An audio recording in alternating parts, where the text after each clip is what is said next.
మన ప్రభువును ప్రియ రక్షకునైన యేసుక్రీస్తు వారి పరిశుద్ధమైన నామమున నేటి బైబిల్ డివోషన్స్ని వీక్షిస్తూ ఉన్న ప్రేక్షకులందరికీ హృదయపూర్వక నమస్కారం. The church of south India diocese of Medak holy trinity church Balaram pastorate సమర్పిస్తున్న మన అనుదిన వాక్య ధ్యానాల్లో ఈరోజు మన సంఘ సభ్యులు శ్రీమతి పి జాయిస్ రవికిరణ్ గారు అందించే దైవ సందేశాన్ని విందాం. సందేశానికి ముందుగా నేటి అంశాన్ని ఆవిష్కరించే ఈ ప్రబోధాత్మకమైన గీతాన్ని విందాం.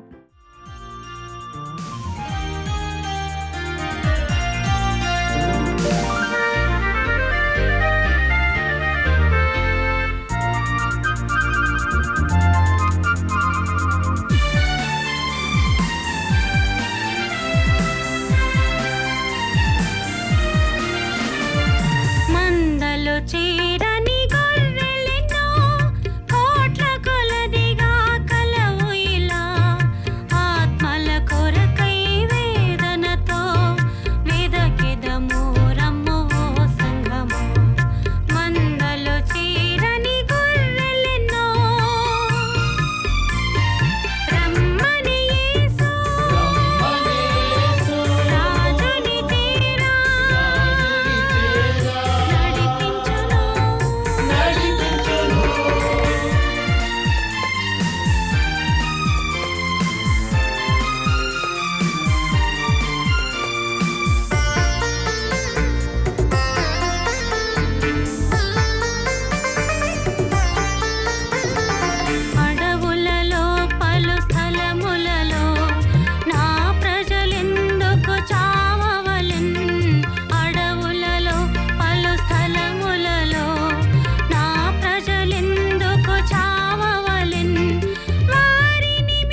అనుదిన దైవ ధ్యానమునకు స్వాగతము. మరొకసారి ఈ లెంట్ కాలంలో మీ యొక్క అందరికీ నా యొక్క శుభములు తెలియజేయుచున్నాను. ప్రార్థించుకుందాము. కృపా సత్య సంపూర్ణుడా యేసయ్య, మీ యొక్క ఘనమైన నామానికి స్తుతులు స్తోత్రం చెల్లించున్నాం ప్రభా. తండ్రి, మరొకసారి ఈ లెంట్ కాలంలో అడుగిడి తండ్రి, మీ వాక్యాన్ని ధ్యానించి ఈ కాలంలో మేము నేర్చుకోవాల్సిన పాఠంలను నేర్చుకుని మా యొక్క జీవితాలను సరిచేసుకుంటకు మాకు మంచి మారు మనస్సును అనుగ్రహించి ఇదిగో నాయన, మీరు సిలువపై చేసిన యాగానికి ఫలితంగా తండ్రి మా జీవితాలను మేము మీకు సమర్పించుకునే భాగ్యాన్ని మాకు అనుగ్రహించమని నజరేయుడైన యేసుక్రీస్తు నామంలో వేడుకొంచున్నాను ప్రభా. ఆమేన్. ప్రియులారా, ఈ మాండలిక కాలంలో సిలువ ధ్యానాలకి ఎక్కువగా ప్రాధాన్యతను ఇస్తాము. ఎందుకనగా ఈ 40 రోజులు కూడా దేవునికి సమీపంగా జీవించుటకు, మన జీవితాన్ని మార్చుకొనుటకు, మారు మనస్సు, పశ్చాత్తాపము, క్షమ అను మొదలగు మంచి లక్షణాలను అలవర్చుకొనుటకు మనము ఎక్కువగా ప్రాధాన్యతను ఇస్తుంటాము. దీనికి సంబంధించి యేసుక్రీస్తుల వారు ఈ లోకంలో ఉన్నప్పుడు మారు మనస్సుకు సంబంధించిన కొన్ని ఉపమానాలు మనకు తెలియజేసి ఉన్నారు. తద్వారా ఆయన యొక్క ఉద్దేశాలను మనకు బోధించి ఉన్నారు. ఈ వీటి గురించి పరిశుద్ధుడైన లూకా 15వ అధ్యాయంలో ప్రస్తావించి ఉన్నారు. ఒకసారి వాక్యంలోనికి వెళ్దాము. పరిశుద్ధుడైన లూకా రాసిన సువార్త 15వ అధ్యాయం చదువుకుందాం. ఒకప్పుడు సమస్తమైన సుంకరులను పాపులను ఆయన బోధ వినుటకు ఆయన దగ్గరకు వచ్చుచుండగా పరిసయ్యులను శాస్త్రులను అది చూచి, ఇతడు పాపులను చేర్చుకొని వారితో కూడా భోజనం చేయుచున్నాడని చాలా సనుగుకొనిరి. అందుకు ఆయన వారితో ఈ ఉపమానము చెప్పెను. అయితే ఇక్కడ యేసుక్రీస్తుల వారు సుంకర్లతో పాపులతో కలిసినప్పుడు శాస్త్రులు వాళ్ళు కామెంట్ చేస్తున్నారు ఏమనగా, ఈయన పాపులను చేర్చుకుని వారితో భోజనం చేయుచున్నారు. కానీ యేసుక్రీస్తు ఈ లోకంలోనికి రావడానికి మొట్టమొదటి కారణమే పాపులను వెదికి రక్షించుటకు, వారి మారు మనస్సు కొరకు ఆయన ఈ లోకానికి వచ్చి ఉన్నారు. కానీ ఈ విషయాన్ని ఆయన అక్కడున్న వారు గ్రహించలేదు. వారికి సరిగా అర్థం కావడానికి ఇక్కడ 3 ఉపమానాల గురించి యేసుక్రీస్తు వారు బోధించున్నారు. ఈరోజు మనము మొట్టమొదటి ఉపమానమైన గొర్రె గురించి, అనగా తప్పిపోయిన గొర్రె గురించి మనము నేర్చుకుందామండి. క్రింద చూసినట్టయితే 4వ వచనంలో నుండి చదివినట్లయితే, మీలో ఏ మనుషునికైనాను 100 గొర్రెలు కలిగి ఉండగా వాటిలో ఒకటి తప్పిపోయిన ఎడల అతడు 99 అడవిలో విడిచిపెట్టి తప్పిపోయినది దొరుకు వరకు దానిని వెదక వెళ్ళడా. అది దొరికినప్పుడు సంతోషంతో దానిని తన భుజముల మీద వేసుకుని ఇంటికి వచ్చి తన స్నేహితులతో పొరుగువారిని పిలిచి, మీరు నాతో కూడా సంతోషించుడి, తప్పిపోయిన నా గొర్రె దొరికినదని వారితో చెప్పును కదా. ఇది అందరికీ తెలిసిన ఉపమానమేనండి. ఇక్కడ గొర్రె తప్పిపోయింది. ఒక మనుషునికి 100 గొర్రెలు ఉన్నాయి, అందులో ఒక్క గొర్రె మాత్రమే తప్పిపోయింది. 99 కూడా తనతో పాటే ఉన్నాయి. అయినను ఆ గొర్రెల కాపరి తప్పిపోయిన ఒక్క గొర్రె గురించి ఆయన వెతుకుతాడు. గొర్రెకున్న స్వభావం ఏంటనగా, అది చాలా సాత్వికమైన జంతువు, చాలా అమాయకంగా ఉంటుంది. గొర్రె దాటుడు అని ఒక నానుడి ఉంటుంది. ఒక గొర్రె ఎటు వెళ్తే అన్ని గొర్రెలు ఒకే వైపే వెళ్తూ ఉంటాయి. కానీ 99 గొర్రెలు ఒకవైపు ఉన్నప్పుడు ఒక్క గొర్రె మాత్రమే మందలో నుండి తప్పిపోయింది. ఇక్కడ చూసినట్టయితే ఆ గొర్రె యొక్క లక్షణము కొంచెం ప్రత్యేకంగా మనం చూడవచ్చు. అందరి మైండ్ సెట్ ఒకలాగా ఉండదు. ఒక సంఘం ఉంటుంది, సంఘంలో 100 మంది ఉంటే అందులో 99 మందిది ఒక ఆలోచన అయితే ఒక్కరిది వేరుగా ఉండడానికి ఛాన్స్ ఉంటుంది. ఆ తప్పిపోయిన గొర్రెని, ఆ ఒక్క గొర్రె కూడా తప్పిపోవడం కాపరికి ఇష్టం ఉండదు. ఆ కాపరి ఏం చేస్తాడు? గొర్రెను వెదకడం మొదలు పెడతాడు. ఏ విధంగా వెదకాలి? చీకటి పడుతుంది, అప్పుడు మందని ఆయన సమకూర్చుకున్నప్పుడు ఆ ఒక్క గొర్రె కనిపించినప్పుడు ఆ చీకట్లో ఆయన ఎలా వెతుకుతాడు?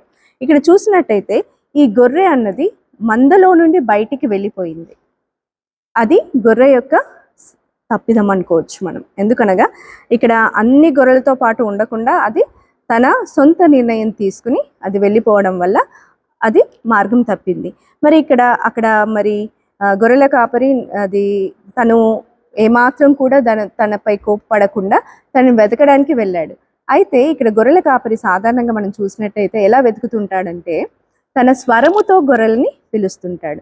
గొర్రెలు తన స్వరాన్ని గుర్తుపడతాయి, తన గొర్రెలు తన స్వరాన్ని వింటాయని యేసుక్రీస్తు చెప్పిన విధంగా ఆ చీకటిలో వెతకాలి అని అంటే ఏ విధంగా గొర్రె ఎలాంటి సౌండ్ చేస్తుంది, లేదా తన స్వరాన్ని ఏ విధంగా చేస్తే, ఏ విధంగా మారుస్తే మరి గొర్రె తన యజమానిని గుర్తుపడుతుంది అన్న విషయము మరి ఈ కాపరికి తెలుసు. మరి ఇక్కడ చూసినట్టయితే మరి ఇక్కడ గొర్రెల కాపరి చేసిన విధంగానే కాపరి కూడా ఎప్పుడు తప్పిపోయిన గొర్రె విషయంలో మరి ఏ విధంగా ప్రవర్తిస్తుంటాడు అనగా తనకు నచ్చిన విధంగా, అనగా తనని తన వైపు మార్చుకొనుటకు ప్రేమతో తనని పిలుస్తూ ఉంటాడు. ఇక్కడ స్వరము విని గొర్రె మారిందండి. మరి స్వరము వినడము, దేవుని యొక్క స్వరము విని తన దారికి వెళ్ళడం అన్నది గొర్రె యొక్క మారు మనసుకి తార్కాణంగా మనం చూడవచ్చు. మరి ఈ గొర్రె మరి ఎలా మారు మనసు పొందిందో కూడా మరి వాక్యంలో చూసినట్టయితే 7వ వచనంలో చూసినట్టయితే, అటువలే మారు మనసు అక్కరలేని 99 మంది నీతిమంతుల విషయమే కలుగు సంతోషము కంటే మారు మనసు పొందు ఒక పాపి విషయమే పరలోకమందు ఎక్కువ సంతోషము కలుగును. మరి ఇక్కడ గొర్రె మారు మనసు పొందింది. స్వరము విని, కాపరి యొక్క స్వరము విని గొర్రె మరి మారు మనసు పొందింది. మరి ఇలా మారు మనసు పొందిన ఈ ఒక్క గొర్రె నిమిత్తము పరలోకమందు సంతోషం కలుగుతుంది. మరి ఎంత గొప్ప విషయం! 99 గొర్రెల కంటే కూడా తప్పిపోయిన ఒక గొర్రె మరి స్వరము విని, దేవుని స్వరము విని మళ్ళీ తిరిగి మందకు చేర్చబడుట అన్నది ఒక గొప్ప విషయం. మరి ఇక్కడ చూసినట్టయితే మరి ఏంటి అంటే ఒక గ్రూప్ నుండి సపరేట్ అవ్వడం, అది ఏమంటారు, మామూలుగా స్వతహాగా మనం చేసిన పొరపాటు, స్వతహాగా ఒక వ్యక్తి చేసిన పొరపాటుగా మనం ఇక్కడ చూడవచ్చు. ఆ వ్యక్తి చేసిన పొరపాటుని దాన్ని వెతికడానికి, ఎందుకంటే ఏదైతే ఈ గొర్రె యొక్క లక్షణం ఏముంది, తనకి తెలివి తక్కువగా ఉంటుంది, అది ఒక విధమైన ట్రాన్స్లో ఉంటుంది. కాబట్టి యజమాని దాన్ని వెతకడానికి బయలుదేరి దాన్ని పట్టుకున్నాడు. మరి ఇక్కడ గొర్రె అమాయకమైన జీవి కాబట్టి యజమాని దాని కొరకు వెళ్ళినట్టు మనం చూస్తాం. మరి వెళ్ళిన యజమాని యొక్క స్వరాన్ని మరి గొర్రె అది విని దాన్ని ఫాలో అవ్వడం గొర్రె యొక్క గొప్పతనం. ఈ రెండు జరిగితేనే మరి అక్కడ కార్యం జరుగుతుంది. కాపరి వెదకాలి, గొర్రె స్వరానికి లోబడై మరి కాపరిని ఫాలో అవ్వాలి. ఈ రెండు జరిగితేనే అక్కడ మారు మనస్సు కలుగుతుంది, పరలోకమందు సంతోషము కలుగుతుంది. ప్రియులారా, మరి మనము కాపరి యొక్క స్వరాన్ని వినే స్థితిలో ఉన్నామా? మనము సంఘం నుండి బయటికి వెళ్ళిపోయామా? మనం తప్పిపోయామా? అందరూ ఒక దారిలో వెళ్తుంటే మనం ఒక దారిలో వెళ్తున్నామా?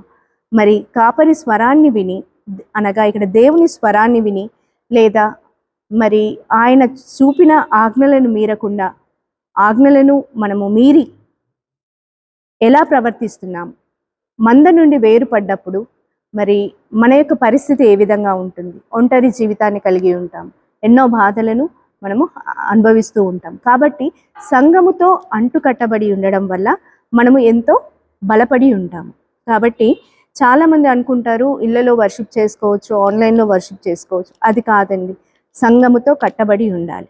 అలా ఉంటే మనము స్వరం వినడానికి దేవుడు మనకు శక్తిని ఇస్తాడు. కాపరి స్వరాన్ని, దేవుని యొక్క స్వరాన్ని వినడానికి మనకి ఇక్కడ ఒక ఛాన్స్ అనేది ఉంటుంది.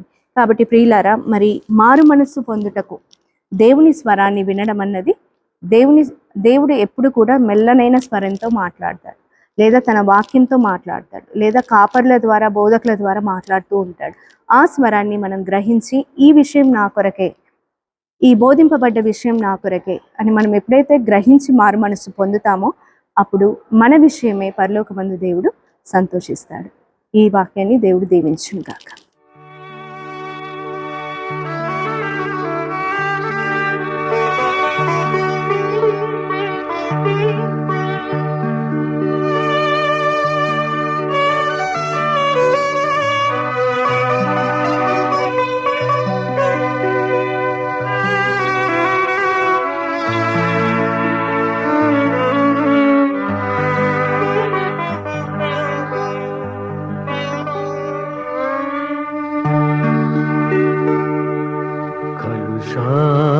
కలుషాత్ముడైన పాపిని పిలిచేవా యేసువా, పలుమారు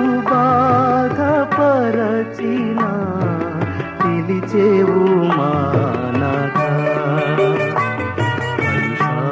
పరుషాత్ముడైన పాపిని పిలిచేవా యేసువా పలుమారు బాధపరచిన పిలిచేవు మానక కలుషాత్ముడైన పాపిని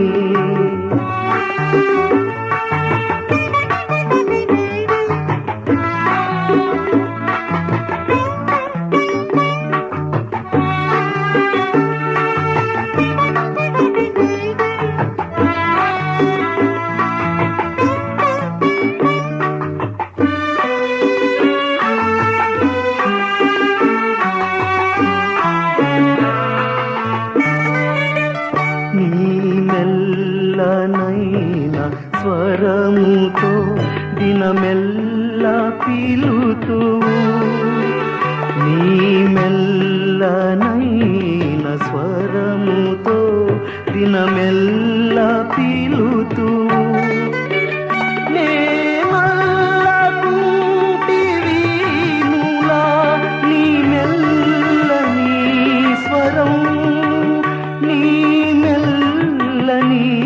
స్వరం నీ